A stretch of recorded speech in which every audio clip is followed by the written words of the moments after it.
Hi guys, நம்ம MCU அதிகமாக நம்ம மார்வலோட அல்டிமேட் யூனிவர்ஸை இன்ஸ்பயர் பண்ணியிருக்கு. வேற எது உங்களுக்கு தெரியுமா? தெரியல. இந்த வீடியோ பாருங்க. இதை பற்றி பாதை லிஸ்ட் போட்டிருக்கேன். இது நம்ம டீட்டெயிலாக பார்ப்போம். ஃபர்ஸ்ட் அல்டிமேட் யூனிவர்ஸ் என்ன சொல்லிடுறேன், மார்வலோட அதர் யூனிவர்ஸ் அது. ஃபர்ஸ்ட் நம்ம இன்ஃபினிட்டி வாரில் நம்ம தோரோட காஸ்டியூமோ தோரோட ஸ்டாம் பிரேக்கரும் எக்ஸாக்ட் அல்டிமேட் யூனிவர்ஸோட தோரோட ஸ்டாம் பிரேக்கர் அந்த சூட்டி இன்ஸ்பயர் பண்ணி தான் இருக்கும். மெயின் யூனிவர்ஸில் இந்த மாதிரி ஸ்டாம் பிரேக்கர் இருக்காது. மெயின் யூனிவர்ஸில் மேலே மாதிரி தான் ஸ்டாம் பிரேக்கர் இருக்கும். மெயின் யூனிவர்ஸில் ஸ்டாம் பிரேக்கர் வந்து நம்ம தோர்ட்ட இருக்காது, பீட்டரபிள் ஏதாவது இருக்கும். நம்ம ரெடி பண்ணி நம்ம ஓடின் தான் பீட்டரபிள் கொடுத்துருப்பாரு. இதுக்கு இடையில நம்ம பீட்டரபிள் வந்து மேல இருந்து தூக்கி இருக்கும், மேல தூக்கத்துக்கு ஒருத்தையாவே இருந்திருக்கும். தோர்க்கும் பீட்டரபிளுக்கும் இந்த மேல இருக்காங்க மிகப்பெரிய சண்டையே போயிருந்திருக்கும். அந்த ஃபைட்ல கிட்ட தோத்த மாதிரி தான் காமிச்சிருப்பாங்க. இதை காமிக்கல அனிமேஷன்ல ரெண்டு விதமா காமிச்சிருப்பாங்க. ஒரு சில விஷயம் இந்த எபிசோடும் காமிக்க மாறும், மற்றபடி எல்லாமே அப்படிதான் இருக்கும். செகண்ட் ஃபர்ஸ்ட் அவெஞ்சர்ஸ் மூவில நம்ம பார்த்து சிட்டாரி ஆர்மி அல்டிமேட் யூனிவர்ஸ்ல தான் ஃபர்ஸ்ட் மார்வல் கிரியேட் பண்ணாங்க. ஸ்கல்ஸ்க்கு ரீப்ளேஸ்மென்ட் இந்த ஒரு சிட்டாரி ஏலியன் ரேஸ் மார்வல் கிரியேட் பண்ணாங்க. ஷேப் ஷிஃப்டர்ஸாவும் பவர்ஃபுல்லான ஏலியன் ரேஸாவும் காமிக்கல அனிமேஷன் ஷோலையும் காமிச்சிருப்பாங்க. அது அனிமேஷன் ஷோ கிடையாது, அனிமேட்டட் மூவி. அல்டிமேட் யூனிவர்ஸ்ல அவெஞ்சர்ஸ்க்கு இதோ ரெண்டு அவெஞ்சர்ஸ் படம் மார்வல் கொடுத்திருக்காங்க. இந்த ரெண்டு கூட நம்ம சேனல் ஸ்டோரி எக்ஸ்பிளைன் பண்ணி போட்டுருக்கோம். ஒரிஜினல் 616ல இருக்கிற அவெஞ்சர்ஸ்க்கே இப்போ அனிமேட்டட் ஷோ நிறைய தவிர்த்து ஒரு மூவி அனிமேட்டட் மூவி கிடையாது. அந்த அல்டிமேட் அவெஞ்சர்ஸ் மூவில இந்த சிட்டாரி ஆர்மியை நல்லா பவர்ஃபுல்லாவே காமிச்சிருப்பாங்க. எம்சியூல இன்ஸ்பயர் பண்ணி எடுத்துட்டு வந்திருந்தாங்க.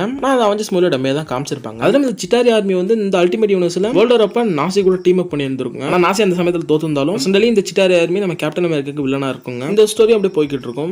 சாமுவல் ஜாக்சனுக்கு ஃபியூரி சொல்லலாம். அல்டிமேட் யூனிவர்ஸ்ல சாமுவல் ஜாக்சன் இன்ஸ்பயர் பண்ணி தான் ஃபியூரி உருவாக்கி இருப்பாங்க. இதுக்கு பின்னாடி உள்ள அந்த கதன்றது ஒரு எனக்கு அல்டிமேட் யூனிவர்ஸோட அந்த ஒரு கிரியேட்டர் சாமுவல் ஜாக்சனோட ஃபேனா இருந்த சமயத்துல இங்க உள்ள நிக் ஃபியூரி ஒரு பிளாக் நிக் ஃபியூரியா அவங்களே கிரியேட் பண்ணிருக்காங்க. டிஃபரெண்ட் நிக் ஃபியூரிக்கு தெரிஞ்சதுக்கு அப்புறம் ஒரு ஸ்மார்ட்டா ஒரு மூவ் பண்ணிருக்காரு. இந்த கேரக்டர் ஃபியூச்சர்ல மூவில அப்பியரான அந்த நடிப்பு அங்கேயே ஒரு டீல் போட்டுருக்காரு. சாமுவல் ஜாக்சனோட அந்த பர்மிஷன் இல்லாம அவரோட லுக் எடுத்ததுக்காக மார்வல் மேல கேஸ் போட்டுருக்காங்க. ஆனா அதை ஒரு பண்ணாம இந்த ஒரு ஸ்மார்ட் மூவ் எடுத்திருக்காரு. சீசன் 6ல இருக்க ஒரு நிக் ஃபியூரி ஒயிட் கேரக்டரா இருப்பாரு. ஆனா இவரே இங்க போட்டாங்க. மெயின் யூனிவர்ஸ்ல இருக்க ஒயிட் நிக் ஃபியூரிக்கு பவர்ஸ் இருக்கும். அவர் ஒரு விதமான சீரமா எடுத்துட்டு செகண்ட் வேர்ல்ட் வார்ல ஃபைட்டும் பண்ணிருப்பாரு. பிரசன்ட்லயுமே ஒரு எங்க இருப்பாரு. சாமுவல் ஜாக்சன் அல்டிமேட் யூனிவர்ஸ் வந்து இன்ஸ்பயர் பண்ணதுனால இந்த மாதிரி ஒரு கதைகளும் கொடுக்கப்படல. சாமுவல் ஜாக்சன் வேற ரகம் தான். 4th MCU ஹல்க்கு காமிக்கப்பட்டிருக்க ஆரிஜின் அல்டிமேட் யூனிவர்ஸோட ஒரு மாடர்னைஸான ஒரு ஆரிஜின் தான் இப்போ இங்க MCUலயும் காமிச்சிருப்பாங்க. அப்படி நம்ம பேசுற அளவுக்கு MCUல ஹல்க் ஒன்றும் நல்லா காமிச்சல. வெயிட் பண்ண நல்லா காமிக்கிற வரையும் 5th MCUல அயன்மேன் ஸ்பைடர்மேனுக்கு மென்டரா இருந்தது. எக்ஸாக்ட்டா அல்டிமேட் யூனிவர்ஸோட இன்ஸ்பிரேஷன் தான். ஸ்பைடர்மேனை அப்படியே மென்டரை கீழே மெயின்டைன் பண்றதும் MCUவோட வேற விதமான ஒரு ட்ரிக். ஹல்க் ஸ்பைடர்மேன் தான் மார்வல்ல பேரு டம்மியா காமிக்கிறதுக்கு ஒரு விதமான ரீசனும் இருக்கு. ஏன்னா சோனி கிட்ட தான் இப்போ ஸ்பைடர்மேனோட ஃபுல் ரைட்ஸ் இருக்க சமயத்துல மார்வல்ல ரொம்ப மாசா காமிச்சா இவங்க சோனி படம் எடுத்து ஈஸியா கல்லா கட்டிட்டு போயிடுவாங்க. இப்போ சோனி அப்படிதான் ஸ்பைடர்மேன் யூஸ் பண்றாங்க. கல்லா கட்ட ஒரு விஷயம். மார்வலோட கேரக்டர் ஸ்பைடர்மேனா இருந்தாலும் இப்போதைக்கு ரைட்ஸ் இருக்கறனால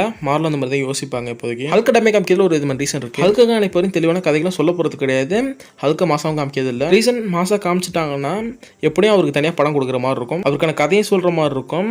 ஆனா இந்த பிலிம் ரைட்ஸ் வந்து யூனிவர்சல் இருக்கிறதுனால படத்தை யூனிவர்சல் தான் எடுப்பாங்க. யூனிவர்சல் எடுத்து அதுக்கு ப்ராஃபிட் வந்தா முக்காவாசி அவங்க தான் எடுத்துப்பாங்க. காவாசி தான் மார்வல்ட்ட கொடுப்பாங்க. அதனாலதான் மார்வல் இப்போ வரையும் பிலிம் ரைட்ஸ் நம்மள்ட்ட திரும்பி வர வரையும் ஹல்க மாசா காமிக்க கூட டம்மி பண்ணி வச்சிருக்காங்க. அதுமே யூனிவர்சல் இப்போதைக்கு நம்ம மார்வல் கூட போட்டிருக்க ஒரு கான்ட்ராக்ட்ல ஹல்க கொல்லக்கூடாது ஒரு கான்ட்ராக்ட் போட்டிருக்காங்க. அதனால மார்வல் இப்போ வரையும் ஹல்க விட்டு வச்சிருக்காங்க. இல்லைன்னா ஏதோ ஒரு சமயத்துல ஹல்க போடுதலும் வாய்ப்பு இருந்திருக்கும். இப்போ மார்வல் பண்ற இந்த ஒரு விஷயத்துல இருந்து நான் இதை சொல்றேனே தவிர்த்து ஹல்க கொல்லுன்ற மோட்டிவ் கிடையாது. மார்வல்ட்ட சொல்றேன். ஸ்பைடர்மேனுக்கும் ஹல்க்குக்கும் பண்ற இந்த ஒரு விஷயத்த மார்வல் வெளில சொல்லனாலும் இதுதான் உண்மை.